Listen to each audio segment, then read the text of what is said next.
We're going to jump right into this project today using my Enlighten etchings mold from Redesign.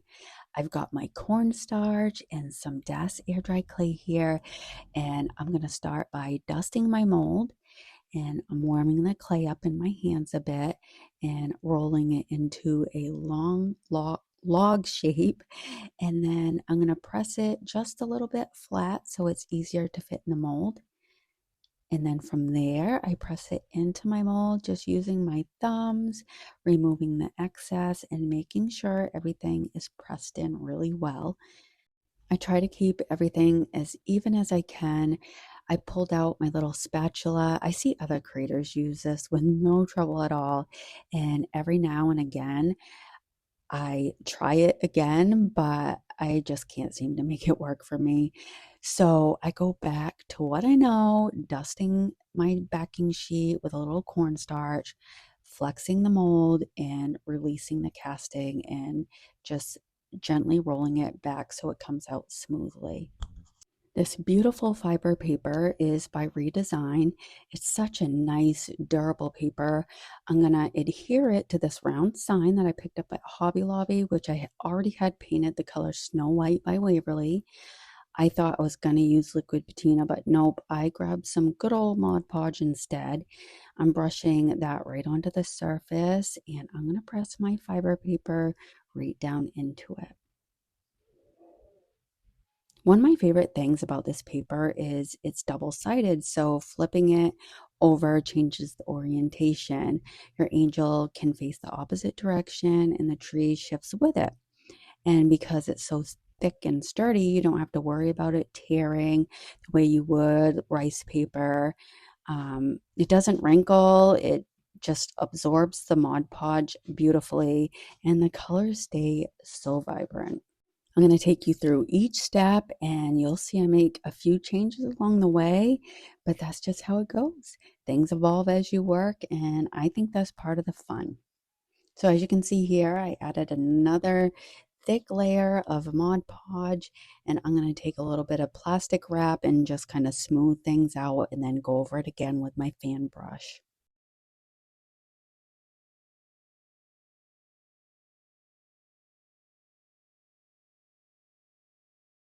I'm just going to take my scissors and remove the excess. Normally, I just wait for it to dry and take out my sander and remove the excess, but I'm going to keep working here, and so this just speeds up the process for me a bit. I'm going to add some Type Bond Quick and Thick to the back of my casting and use my finger to smooth it out, and then I'm going to place my casting at the top of my angel. So this is going to be the top of our sign. And then this mold I got on Amazon, and it's essentially a garland with some bows and a bunch of berries, and it's just such a pretty mold. I hear a lot of people say that IOD and redesign isn't in their budget, which I completely understand. I mean, they're rather pricey, and I have to set money aside for these things. But you can find really nice molds on Amazon. There's sellers on Etsy that have some really nice ones. So I just want you to know that you can make something beautiful with other molds, okay? And wait until you see the end result. I know I'm using some redesigned molds, but this is primarily what this is made up from. Just do what fits your budget. You could use resin for this, but I prefer clay.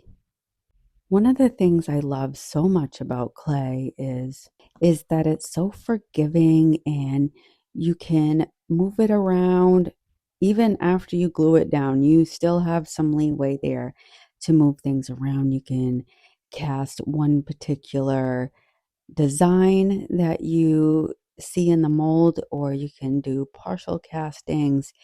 It's just so fun to work with, in my opinion. So this is where I decide that I don't like that casting and I want to continue with my wreath shape around my angel.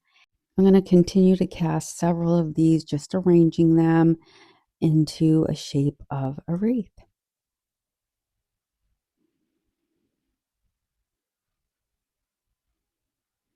Now I'm using Daz air dry clay for this. You could certainly use another type of clay. Um, During Halloween, I had bought some black foam clay and I tried to do a design with that.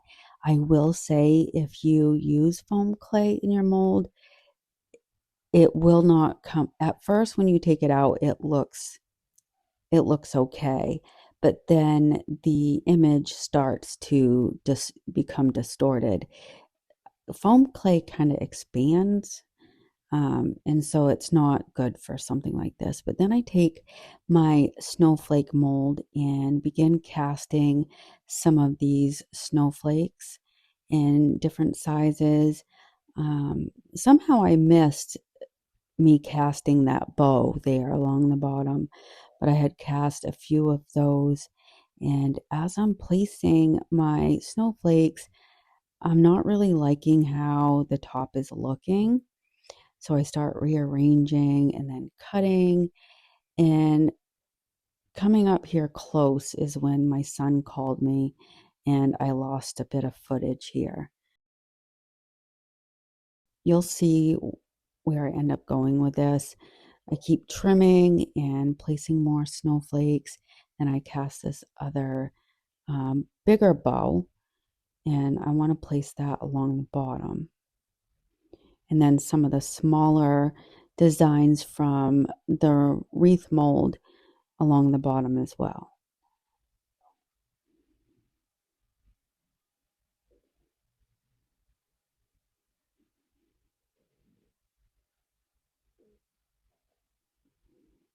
And some of these bows I'm casting, I'm going to put those on each side and just try and get them symmetrical, but I didn't do the best job with that.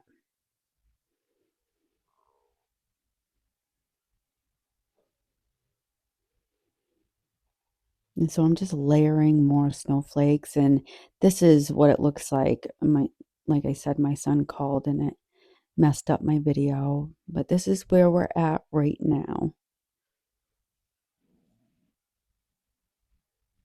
And this is after it sat all weekend and I came back to it. So I had minimal cracking, as you can see, and I'm going over the whole thing with some white chalk paint in the color Snow White. I'm just being careful not to get it on my image. I hadn't planned on painting this any color, but after I go in with my glaze, I decided that I wanted to bring forward some of the colors in the image. So I do end up going in with some different color paints we'll get to in just a moment. But I let this dry really well. And then I'm going to move on to the next step with my glazes. And this is Paint Couture's light brown sugar glaze. This is a nice light color. It almost adds like a glow to my castings, and I really like to start with something like this. And adding the glaze first before painting helps define the images in the castings and makes it easier for me to see what I'm painting. So I'm just trying to make sure to get it in all the low points, just stippling and dabbing as I go, and using my baby wipe to pull back some of it from the high points. Now you could certainly use resin for this. I just prefer to work with clay. Resin, it would be more durable though. I can't see storing this and, for any long period of time and taking it out again. So, but this is something I plan to keep up on my wall. I know it has a Christmas tree in it, but I just love the angel and she's just so beautiful. Um, so I'm going to go in and start painting my castings. And this is DIY's Farm Girl. And I'm going to use a few different color greens and just add a lot of depth to this piece. I don't want um, to lose all the definition in my greenery on the sides. And so I'll just let you watch me as I paint. I'm using Fusion's Fort York Red to paint my berries.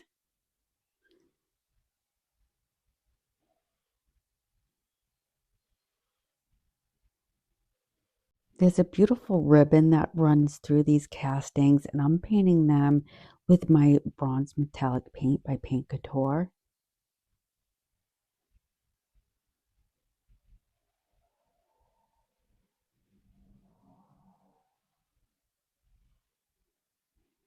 And then this blue is the color Dusk by Waverly. It's chalk paint, and I do several coats of this, and I just love how this matches some of the lighter blues in her dress.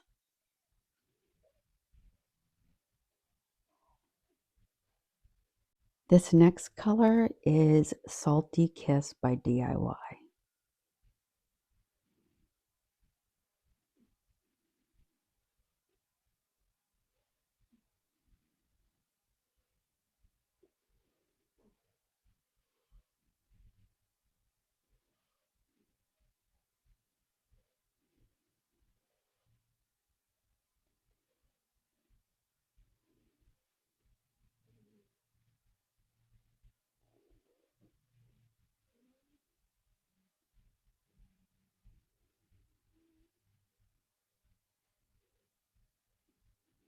And then I'm going to bring that dark green all the way to the very edges and blend some of it closely to my picture. And this is going to make it look like it's one cohesive piece. It really tied things together.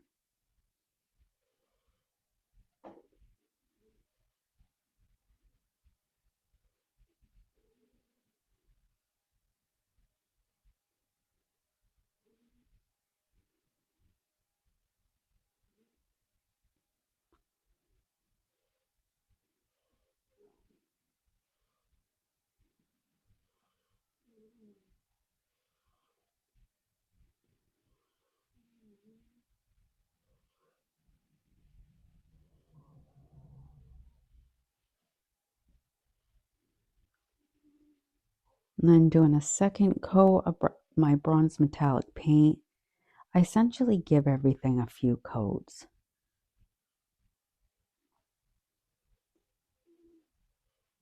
Bringing back in that Fort York red, going over my berries again. And you could paint this any color that you want. You don't need any fancy paints for this. Adding some of the color Ash by Fusion and bringing that all along the top there because the background by her face is black. So I'm just blending a lot of that black in.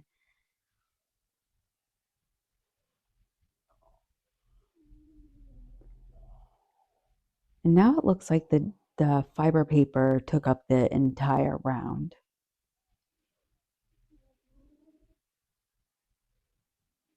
And then I'm doing another coat of the dusk.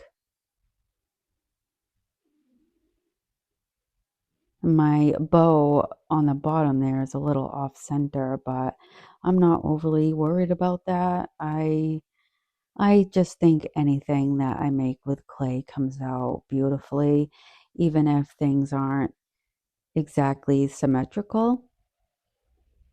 It looks lovely regardless. There's something about working with clay that just gives that timeless look to a piece. And this is Paint Couture's metallic paint in the color Sky Blue. And I'm just brushing over all of my snowflakes with this, kind of keeping my artist brush sideways, kind of at an angle. So I don't want that going into the low points. I want to keep the definition from the light brown sugar glaze. And I'm going to seal everything in with Paint Couture's Extreme Garden Satin.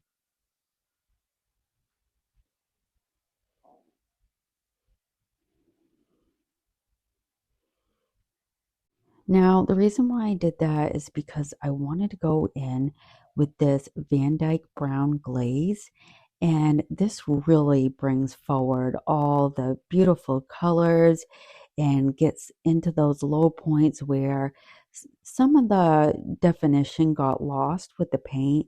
And now we're bringing that back to the forefront, and just look at the difference between each side. Look at how that Van Dyke brown just really accentuates those castings, and the colors and the berries and the greenery. It just made all the difference. And I'm going to go over my bows and just everything with this. And it really brings that old world look to this piece as well. I absolutely fell in love with this one.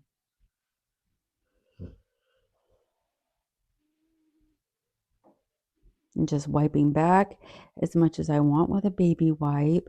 And I almost skipped going over my snowflakes, and I'm glad I didn't, because it just made all the difference. It's just so beautiful. I know I get people who say, why go back over it with glaze if you painted it? Well, this is why. This, a lot, like I mentioned earlier, a lot of the definition and the castings get lost. And look, it just makes them pop.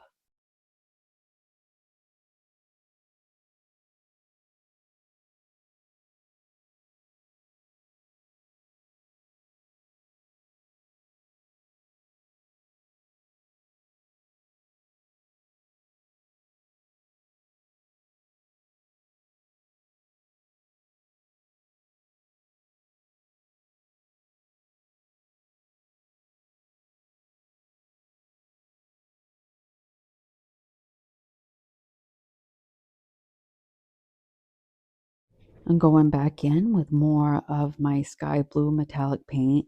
And again, having my brush at an angle, adding layers adds a lot of depth and creates that authentically aged look that I'm going for, and that vintage charm that I am always chasing after. And I absolutely love this. It takes a lot of time creating the layers, but the end result is worth it.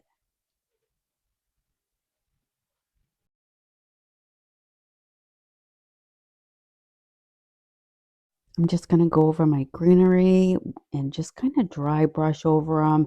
I want to be sure not to get my paint in the low points with just lightly brushing over.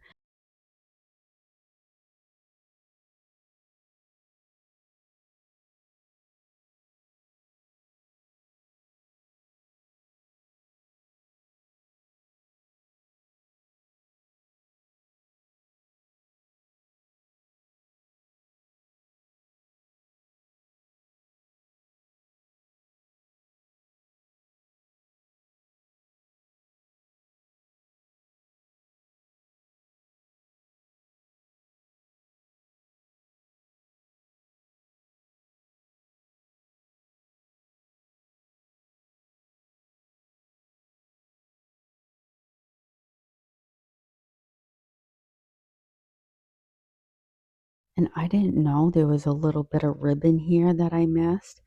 And I'm glad that I didn't miss this, because it just looked like it pulled that whole section together.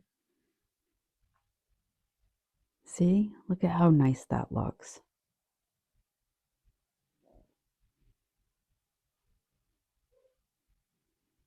Just kind of going over my berries one more time here and there. And that is it. I sealed everything in off camera with some more Extreme Garden satin. I dusted on a little bit of German glass glitter. I know it's hard to see in this, but just adds a little extra twinkle depending on the lighting. Let me know what you think of this angel wood round. I think she is absolutely lovely, and I will hang this in my home year round. Thank you so much for spending a bit of your day with me. Until the next one, bye.